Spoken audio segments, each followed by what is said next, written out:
किसी को मच्छरदानी लगा के गौशाला में सुला दिया जाए तो 15 दिन के अंदर टीबी ठीक हो जाएगी बिना दवाइयों के। किसी का ब्लड प्रेशर हाई हो, किसी का लो हो, तो गाय के वो यहाँ पर जो होता है ना, उसके हाथ फेरने से ब्लड प्रेशर कंट्रोल होता है। जी, अब तो साइंस भी, वैज्ञानिक भी, मेडिकल साइंस भी रिसर्च कर रहा है। गाय के मूत्र के फायदे, कैंसर की बीमारी इस धरती पर नहीं है। गाय ऑक्सीजन लेती है और ऑक्सीजन ही छोड़ती है। किसी को सांस की बीमारी है तो गौशाला में जाए तो वहाँ पर रिलीफ मिलता है। बिस्मिल्लाहिर्रहमानिर्रहीम। अस्सलाम वालेकुम दोस्तों, एक डॉक्टर जो है वो 5-6 साल मेहनत करता है, फिर उसके बाद जाकर जो है वो एक प्रॉपर MBBS डॉक्टर बनता है। फिर उसको जाकर पता चलता है कि किसी इंसान को क्या तकलीफ़ है, क्या बीमारी है और मैंने उसको किस तरह की मेडिसिन देनी है। उसके बाद साइंसदान भी जो हैं वो बहुत मेहनत कर रहे हैं, दिन रात जो है वो लेबॉर्ट्री में मेडिसिन वगैरह तैयार की जाती हैं। लेकिन आज मैं आपको एक ऐसा आसान और बिल्कुल जो है वो फ़ायदेमंद एक तरीका बताने जा रहा हूँ कि आप ऐसा करें कि आप सारे डॉक्टर्स को जो है वो उठाएं और वहाँ पर गाय माता को लाकर बिठा दिया जाए। क्योंकि इससे आपका पैसा भी बचेगा। जो डॉक्टर्स जो हैं वो गवर्नमेंट जॉब करते हैं और 2-2 लाख 3-3 लाख पे ले जाते हैं, वो पैसा भी बचेगा और जो मरीज़ आते हैं वो पैसा देकर जाते हैं, उनका भी पैसा बचेगा। करना क्या है कि गाय को बिठाना है, उसके ऊपर हाथ आपने फेरना है, आपका ब्लड प्रेशर ठीक, उसके बाद उसकी जो है वो गैस छोड़ेगी, वो आपने सूंघनी है, उससे आपका जो है वो टीबी ठीक, उसके बाद आपने जो है वो उसका पेशाब पीना है, आपका कैंसर ठीक। तो ये बिल्कुल जो है वो आसान तरीका है और ये तरीका मैं नहीं बता रहा, ये मैं आपको जो है वो पंडित का बताया हुआ तरीका बता रहा हूं, जो कि अभी मैं आपको क्लिप भी दिखाऊंगा। तो दोस्तों आइए हम आपको ये क्लिप दिखाते हैं, उसके बाद डॉक्टर जाकिर नाइक साहब का जवाब भी जानेंगे। वीडियो बहुत इंटरेस्टिंग है, आइए वीडियो को स्टार्ट करते हैं। गौ माता के मूत्र में बीमारी नष्ट करने की क्षमता होती है। हाँ जी, अब तो साइंस भी, वैज्ञानिक भी, मेडिकल साइंस भी रिसर्च कर रहा है।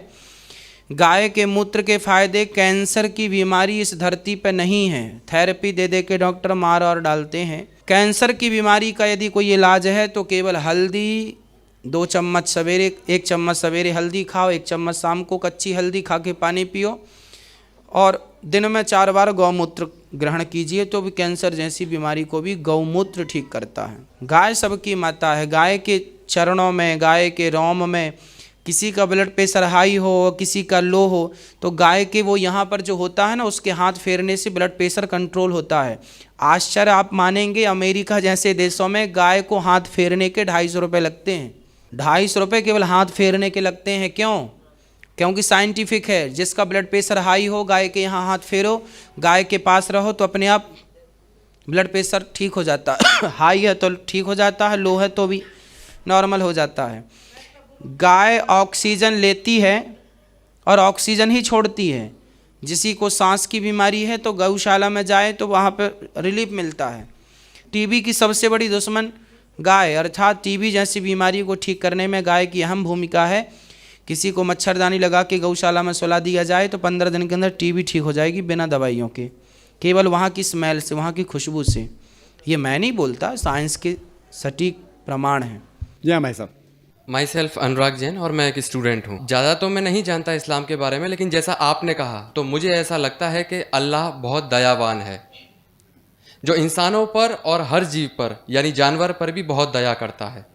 अब मेरा सवाल, मैं आपकी इस बात से बहुत सहमत हूँ कि किसी भी इंसान का कत्ल करना इंसानियत का कत्ल करना है, और मैं ये भी मानता हूँ कि इस्लाम धर्म दया धर्म है और इंसानियत का धर्म है।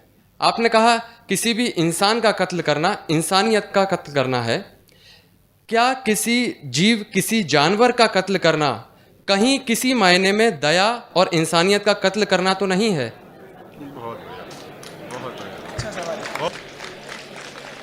भाई साहब ने बहुत अच्छा सवाल किया कि इंसान का कत्ल करना इंसानियत की कत्ल करने के बराबर है, लेकिन क्या कोई जानवर का कत्ल करना इंसानियत की कत्ल करने के बराबर है क्या नहीं? और ये सवालात आप अगर पढ़ेंगे तो गलत फहमिया के नंबर 6 नंबर आता है गलत फहमिया में, कि लोग एतराज़ करते हैं कि इस्लाम क्यों जानवर खाने की इजाज़त देता है, मांस खाने की इजाज़त क्यों देता है। कई गैर मुस्लिम एतराज़ करते कि इस्लाम एक बहुत जल्लाद रिलीजन है, भाई साहब नहीं कह रहे लेकिन बाकी लोग कहते हैं कि एकदम मर्सीलेस रिलीजन है, धर्म है जो जानवर का कत्ल करने के लिए कहता है। जवाब में ये कहना चाहूंगा भाई साहब कि एक मुसलमान अगर वो चाहे तो प्योर वेजिटेरियन, प्योर शाकाहारी रह के भी अच्छा मुसलमान रह सकता है। मांस खाना इस्लाम में फर्ज नहीं है, मांस खाना इस्लाम में फर्ज नहीं है। वो एक अच्छा मुसलमान रह सकता है शुद्ध शाकाहारी होके भी। लेकिन बट अल्लाह ताला फरमाते हैं कुरान मजीद में सूरह मायदा में सूरह नंबर 5 आयत नंबर 1 में कि हमने कैटल बनाए, 4 पांव वाले जानवर बनाए जिसको आप खा सकते हैं। सिर्फ वो जानवर जिसके हमने नाम लिए उसको मत खाओ, जो आपके लिए हराम है। उसके अलावा आप सब जानवर खा सकते हैं। कुरान में लिखा है सूरह नहल में सूरह नंबर 16 आयत नंबर 5 में कि हमने आपके लिए कैटल बनाए, भेड़ बकरियां बनाए तो कि आप उसका गोश्त खा सके।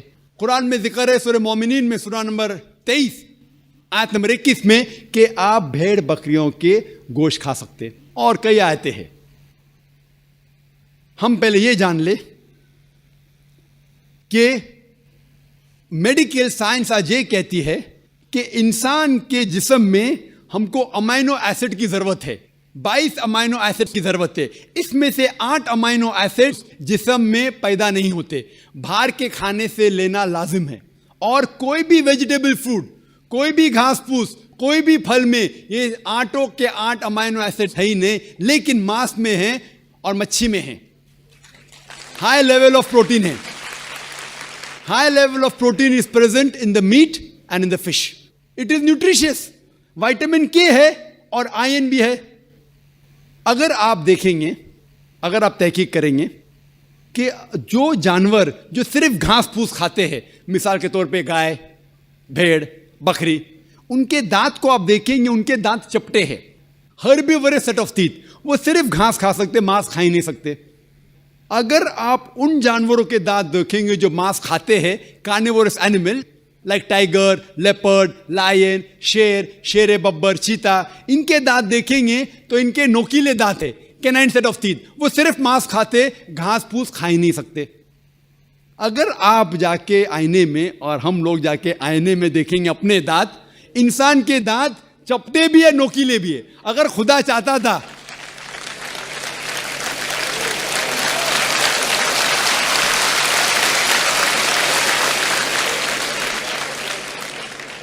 अगर खुदा की ये इच्छा थी कि इंसान सिर्फ घास फूस खाए तो ये नोकीले दांत कैनाइन टीथ क्यों दिए? तो मैं डॉक्टर हूं, मांस खाने के लिए।